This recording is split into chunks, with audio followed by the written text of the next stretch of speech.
Okay, if we talk about all the stories, I mean, we could fill up the rest of the afternoon until it gets dark, and it doesn't get dark here in the summer in Indianapolis. You're here until 9:30 or yeah. so. And we could do it. But so many of them, it seems to me that Bobby is in most of them. Yeah, Bobby Unser. Yes. Yeah. He seems like he was a character, a cut up, and a card, and I did read one story that Al wrote about in his book, and you wrote about in your book, and they're pretty close to aligned. Yeah, so they might be truth. About when you guys were snowmobiling. Oh my God, yeah. There are so many Bobby Unser stories on anything. You say snowmobiling, and I got 5 things I can tell you right now.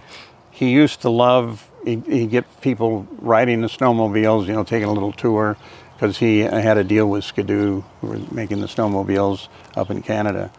But what he'd do is he'd head for an unfrozen piece of water and just head across it, small lake or something. Well, you can do that if you have your balance right and you keep on the throttle. You can do that. You got to know to do that. So number 2, 3, and 4, now they're all sticking out of the water. We never got to, you know, it'd be a shallow something, but he loved that. He loved, one time we were doing a photo shoot with all of the Unsers up in Valcourt, Canada, and it was one guy at a time, and you know how those shoots go. It takes like forever, so we're all bored. And the first thing that happens is I go see Bobby, and I sit down on the back of his sled, and we're talking. I didn't realize it was running, and all of a sudden he just nails it, you know, and I go, and he's laughing.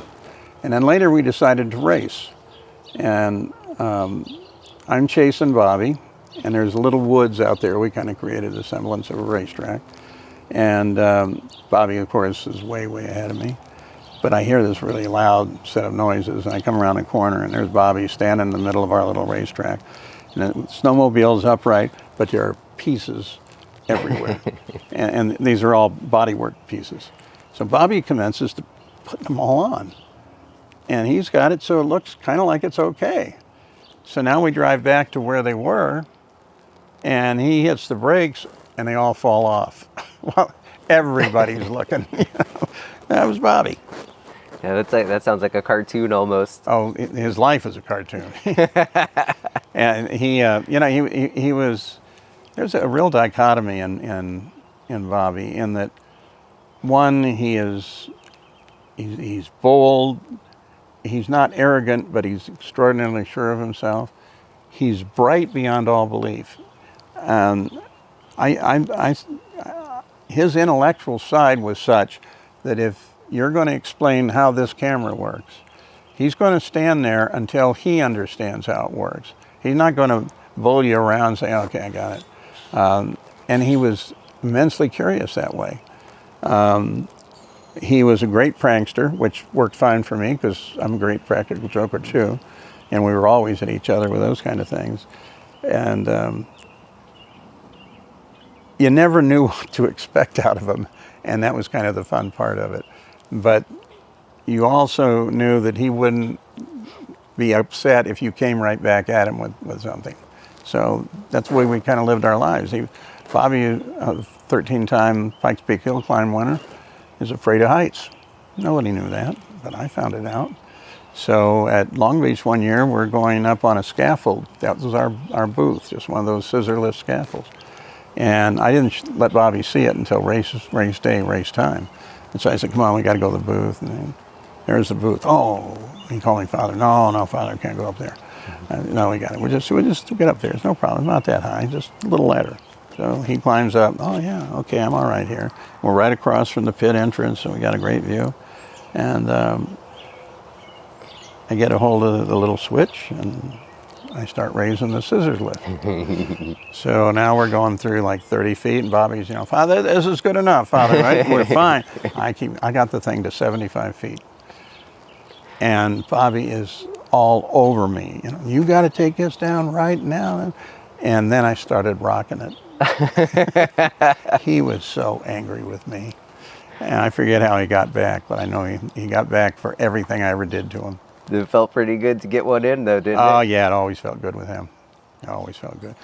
The other side, his side of it, we were driving along the Camelback Mountain in Phoenix one year. I'm driving because he was banned from driving rental cars for a number of different reasons.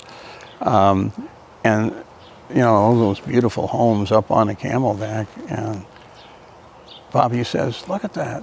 Those are big homes. Turn here. Let's go up and see one. I said, Bobby, that's going to be a security. Turn. So I turned, and there was no gate. So we go up a little bit. We're wandering around. We're looking at all these great houses. A couple of them have big security gates on them. But he finds one with a circular drive in the front that didn't. He'd pull in here. We're going to jail. We're definitely going to go to jail. And I stop, and he is out of the car in a flash, because I think he knows if he didn't get out of there, that I was going to keep going. But he gets out of the car, and goes out the front door. It's 15 feet away from us, and he knocks on the door, and the woman in the house answers. And Bobby says, "Hi, I'm Bobby Unser, the fastest man alive, 3-time winner of the Indy 500, which was his standard introduction. It's a beautiful house. Would you show it to me?" "Why, sure." Really? Really? A guy you have no idea who he is, has got more bull going for him, and she gave a great tour of the house. We were fine. Bobby could get away with that. The rest of us would get locked up for that. Yeah, he sounds like he was a hard. He was.